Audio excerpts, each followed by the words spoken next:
So Caitlyn Clark's Team USA dream is probably over.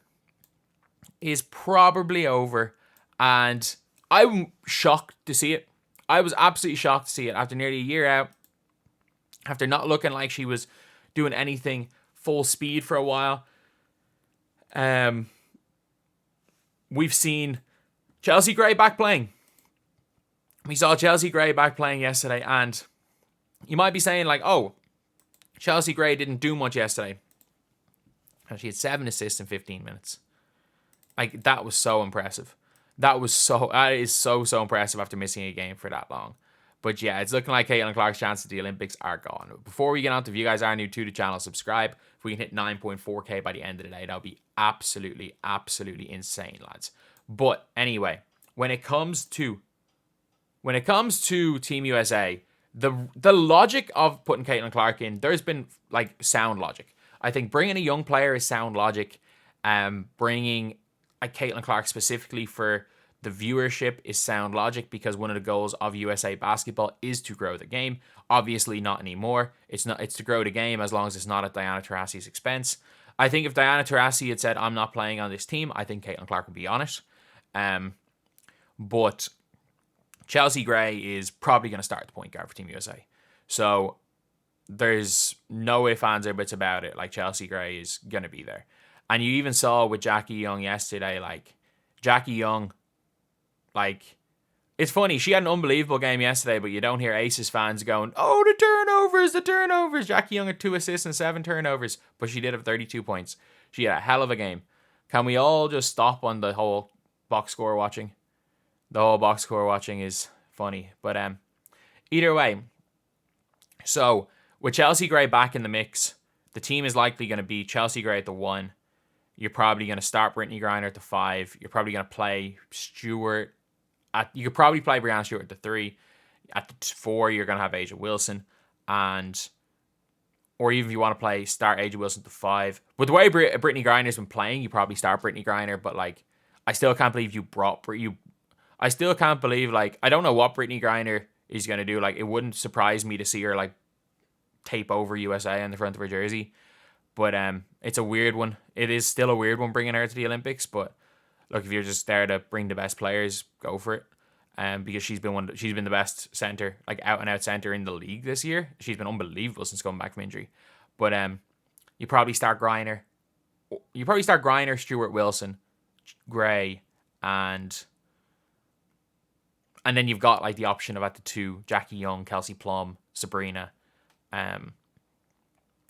Like, you've got a lot of players there. Actually, do you have to start Alyssa Thomas? Maybe you start Alyssa Thomas at the point. Sabrina probably starts because she was balling out in World Cup qualifiers at the time. So Sabrina probably goes and starts. But it is a really good team. Like, it's a hell of a team. And, like, that team, I'm also, like, the lineup that I've named means you bench Nafisa Collier, who might win MVP this year.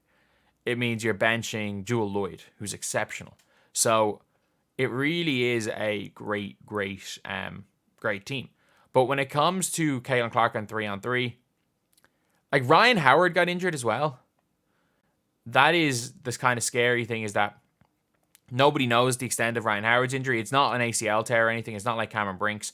But, like, if Ryan Howard drops out, I still don't know what you do, because it's like, Caitlyn Clark is not a 3-on-3 player. She's probably not a particularly good 3-on-3 player. But I don't know how much better the USA are than anyone else. Maybe you just bring Katie Lou in. It's like, obviously, Katie Lou, I didn't even realize that she had COVID at the last Olympics, so wasn't able to play. You might bring Katie Lou in just because she has a bit of size and she can shoot the ball really well. So bringing in Katie Lou might not be the bad thing for 3-on-3 as well, especially because she's probably used to playing it after last year. But I don't know who you bring in. Like, if you're bringing in like a Hamby would work. I think Dolson, who played in the last Olympics, but I don't think they want to re-bring in players. So they've got, like, they had kind of their forward sword. They had like a great team. They had a great team there. And obviously Hailey Van Lith is a 3-on-3 specialist. Like, she's someone that you're not going to cut under any circumstances. As much as Caitlyn Clark cooked her against LSU, she is a 3-on-3 specialist. Like, it's a different game. So I don't. A lot of people are like, oh, if you're Caitlin Clark, you turn down the invite, but it's hard. It's hard to turn down the chance at a gold medal at the Olympics. Like, I'm sorry, it's hard to turn down the Olympics. It doesn't matter what the sport is, and it just depends on how much you value the Olympics. And if you know anything about Caitlin Clark, all she talks about is women's sports, women's sports. She's there at the swimming Olympic trials, posing with gold medals. And yeah, if you're playing basketball, the Olympics isn't the pinnacle of sports. But if you're involved in any other sport, especially individual sports, the Olympics is the pinnacle of any other sport. So I think it's very unlikely that Caitlin Clark will turn down a 3-on-3 opportunity if she gets offered it. The opportunity to play at the Olympics, to be an Olympian, is a dream for the vast majority of athletes. If you are a basketball player, sometimes winning a championship is more important. If you're playing any other sport, especially if you are like an athlete, a swimmer, like the Olympics is the be all and end all of sports. This is the biggest sporting event in the world. So a lot of people are like, oh, she should say screw you to Team USA and refuse the invite.